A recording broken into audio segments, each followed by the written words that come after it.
சிறந்ததை தேடுபவர்கள் தேடிக்கொண்டுதான் இருக்கிறார்கள். கிடைத்ததை சிறந்ததாக்குபவர்கள் சந்தோஷமாக வாழ்ந்து கொண்டுதான் இருக்கிறார்கள். சரிப்பட்டு வராது என்பதை சரியாக பட்டுதான் தெரிந்து கொள்ள வேண்டியுள்ளது.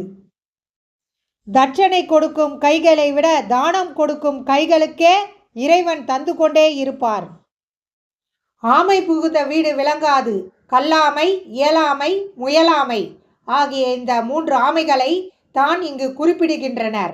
இந்த 3 ஆமைகளும் ஒரு இல்லத்தில் புகுந்துவிட்டால் அந்த இல்லாமை விளங்காது. எதிர்த்து நிற்பவர்கள் எல்லாம் எதிரியும் இல்லை, உடன் இருப்பவர்கள் எல்லாம் உறவுகளும் இல்லை. காலமும் சில சூழ்நிலைகளும் உணர்த்தும் யார் யார் எப்படிப்பட்டவர்கள் என்று. அன்பு என்பது ஒரு அழகிய உணர்வு. அதை அலட்சியம் காட்டுபவர்களிடம் கொட்டி வீணாக்காதீர்கள். அழகாய் கொண்டாடுபவர்களிடம் மட்டுமே காட்டுங்கள். உணர்வுகள். பெண்களின் கண்ணீருக்கு ஒரு சக்தி உண்டு.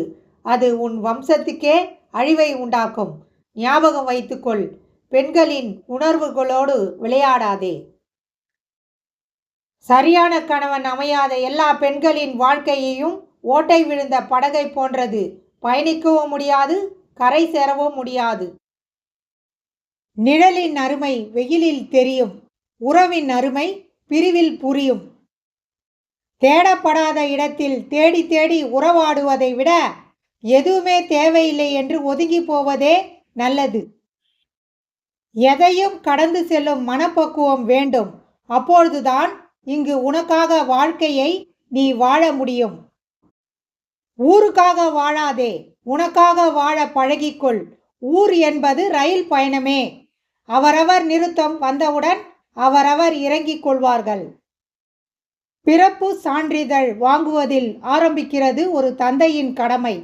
இறப்பு சான்றிதழ் வாங்குவதில் முடிகிறது பிள்ளையின் கடமை.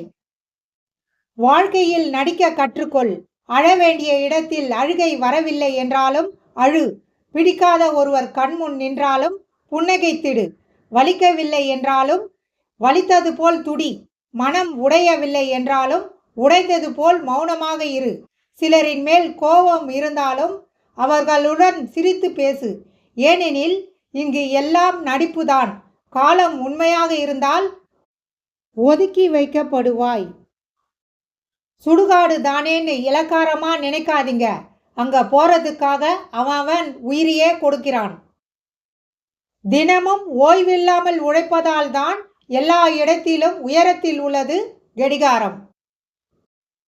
செல்வத்தை சம்பாதிப்பதற்காக ஆரோக்கியத்தை இழக்கிறான். பிறகு ஆரோக்கியத்தை மீட்க செல்வத்தை அழிக்கிறான். எதிர்காலத்தை மனதில் வைத்து நிகழ்காலத்தை வீணாக்குகிறான். பிறகு எதிர்காலத்தை தான் கடந்த காலத்தை நினைத்து அழுகிறான். மரணிக்கவே போவதில்லை என்பது போல் வாழ்கிறான். வாழவே இல்லை என்பது போல மரணித்து விடுகிறான். சோகமாக அமர்ந்திருக்கும் தருணங்களில் என்னப்பா ஆச்சு என்று கேட்கும் குழந்தையை பார்த்து ஒன்றும் இல்லம்மா என்று சிரித்தவாறு அணைத்து கொள்ளும் தந்தையை விடவா சிறந்த நடிகர்கள் இருக்கிறார்கள்? எல்லோரும் சொல்றாங்க உன் நல்ல மனசுக்கு நீ நல்லா இருப்பேன்னு. ஆனா நமக்கு தான் தெரியும் நம்ம நாசமா போனதுக்கு காரணமே நம்ம நல்ல மனசுதான். மனமே பதட்டப்படாதே. மெல்ல மெல்லதான் எல்லாம் நடக்கும். தோட்டக்காரன் 100 குடம் நீர் ஊற்றினாலும் பருவம் வந்தால்தான் பழம் பழுக்கும்.